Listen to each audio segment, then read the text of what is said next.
मैं बहुत स्पष्ट शब्दों में कहना चाहता हूं,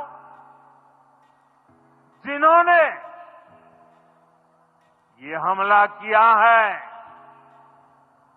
उन आतंकियों को और इस हमले की साजिश रचने वालों को उनकी कल्पना से भी बड़ी सजा मिलेगी। यह वह सरकार नहीं जो आतंकवादियों पर दायर मुकदमों को वापस लेती हो या वहां पर भी अपना वोट बैंक देखती हो। पहलगाम आतंकी हमले पर तमाम लोगों का बयान आ चुका है, सिवाय गृह मंत्री अमित शाह के। उनकी तरफ से कोई बयान नहीं आया है, क्योंकि भारतवर्ष में आतंकी हमले पर सबसे बड़ा जवाबदेही गृह मंत्री का ही होता है, लेकिन उनके तरफ से कोई बयान नहीं आया है। मुख्यमंत्री योगी आदित्यनाथ उत्तर प्रदेश का जो बयान आया है, उसमें उन्होंने जो मिलाया है, उसको देखकर लगता है कि यह घटना आतंकवादी घटना बहुत चिंतनीय बात है, लेकिन वोट से ज्यादा, राजनीति से ज्यादा नहीं है।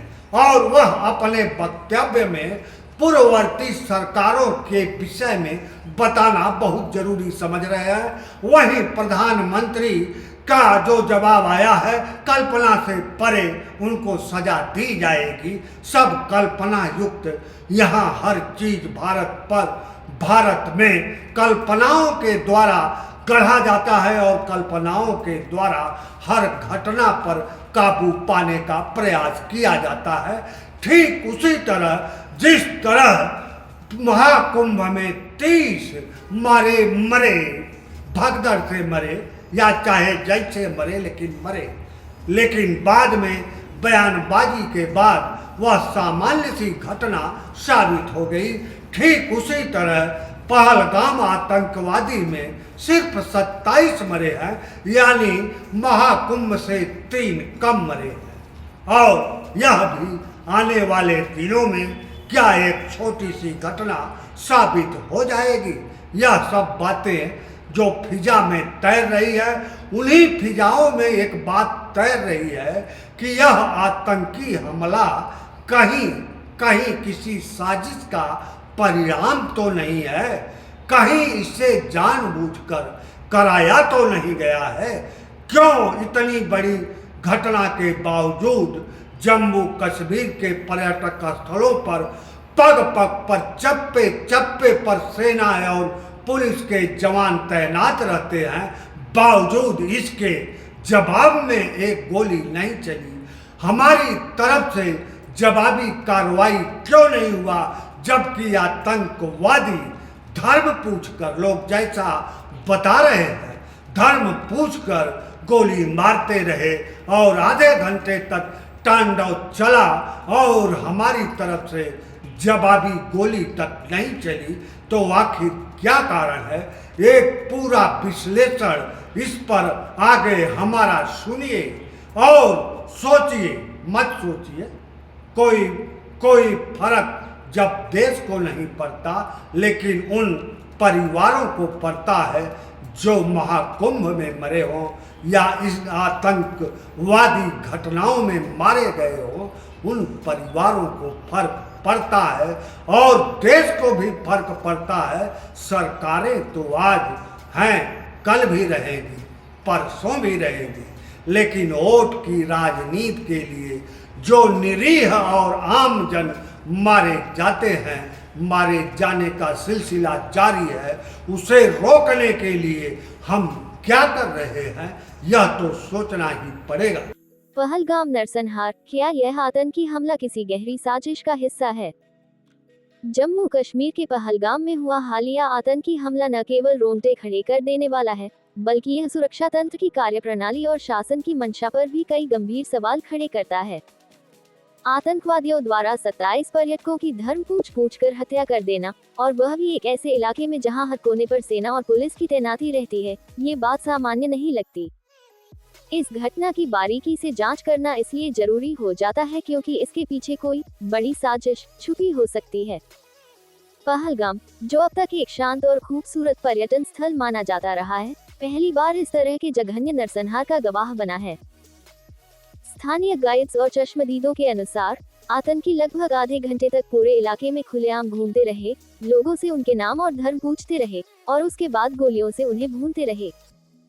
सबसे चौंकाने वाली बात ये रही कि इतने लंबे समय तक चले इस हमले के दौरान न तो कोई जवाबी गोलीबारी हुई और न ही कोई सैन्य कार्रवाई। सवाल नंबर 1, सुरक्षा बल कहाँ थे? कश्मीर जैसे संवेदनशील इलाके में, खासकर पर्यटन स्थलों पर, आमतौर पर ओवर सिक्योरिटी देखने को मिलती है। पहलगाम कोई दूरदराज की घाटी नहीं, बल्कि एक मुख्य पर्यटन केंद्र है जहां सीआरपीएफ, जम्मू कश्मीर पुलिस और सेना की चौकियां हर जगह होती हैं। ऐसे में आतंकियों का आना, हमले को अंजाम देना और फिर फरार हो जाना, ये सब एक बड़े सुरक्षा चूक की ओर इशारा करता है। या फिर क्या ये चूक जानबूझकर होने दी गई? सवाल नंबर 2, क्या ये धर्म आधारित हिंसा थी? जिस तरह से चश्मदीदों ने बयान दिए हैं कि हमलावरों ने पीड़ितों से उनके नाम पूछे और फिर विशेष धर्म के लोगों को निशाना बनाया, वह इस बात की पुष्टि करता है कि यह हमला सामान्य आतंकी हमला नहीं था, बल्कि टारगेटेड किलिंग थी। ये भारत में धार्मिक ध्रुवीकरण को हवा देने और माहौल को विषाक्त करने की एक बड़ी साजिश हो सकती है। क्या ये हमला कश्मीर के बहुसंख्यक समुदाय और भारत के बाकी हिस्सों के बीच दरार पैदा करने के लिए रचा गया? सवाल नंबर 3, जवाबी कार्रवाई क्यों नहीं हुई? इतिहास गवाह है कि सुरक्षा बलों ने आतंकियों के छोटे से मूवमेंट पर भी गोलाबारी की है। फिर इस बार, जब 27 निर्दोषों की हत्या हो रही थी, तब सेना और पुलिस क्यों शांत रहे? क्या उन्हें आदेश नहीं मिले? क्या कोई ऊपर से दबाव था? या फिर भीतरघात का कोई मामला सामने आने वाला है? सवाल नंबर 4, कौन चाहता है कश्मीर को फिर से जलाना? कश्मीर में पिछले कुछ वर्षों में हालात काबू में आए थे, टूरिज्म ने नई रफ्तार पकड़ी थी, लेकिन अचानक ऐसा हमला, वह भी अंतर्राष्ट्रीय पर्यटन सीजन के दौरान, किसे फायदा पहुंचा सकता है? क्या इसके पीछे कोई वैश्विक षड्यंत्र है या फिर पड़ोसी मुल्क की कोई गहरी चाल? ये भी हो सकता है कि कुछ स्थानीय राजनीतिक ताकतें घाटी को फिर से अस्थिर करना चाहती हों।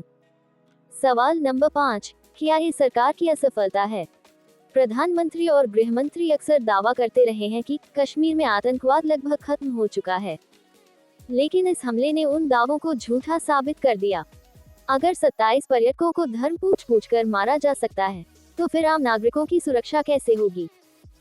ये हमला केवल आतंकियों का दुस्साहस नहीं, बल्कि सरकार की एक विफलता भी है जिसे छुपाया नहीं जा सकता। निष्कर्ष, पहलगाम नरसंहार कोई साधारण आतंकी घटना नहीं है। यह एक ऐसी योजना का हिस्सा दिखती है जिसमें कई परतें हैं, धर्म, राजनीति, कूटनीति और गुप्त साजिशें। इस हमले ने न केवल देश को झकझोर कर रख दिया है, बल्कि यह चुनौती भी दी है कि क्या हम सच में आतंकवाद को खत्म कर पाए हैं या अब भी हम सिर्फ आंकड़ों के भ्रम में जी रहे हैं। इस घटना की निष्पक्ष और स्वतंत्र जांच होनी चाहिए, और यदि कोई भी अधिकारी, एजेंसी या राजनेता इसमें लापरवाही का दोषी पाया जाए, तो उसे सख्त सजा मिलनी चाहिए।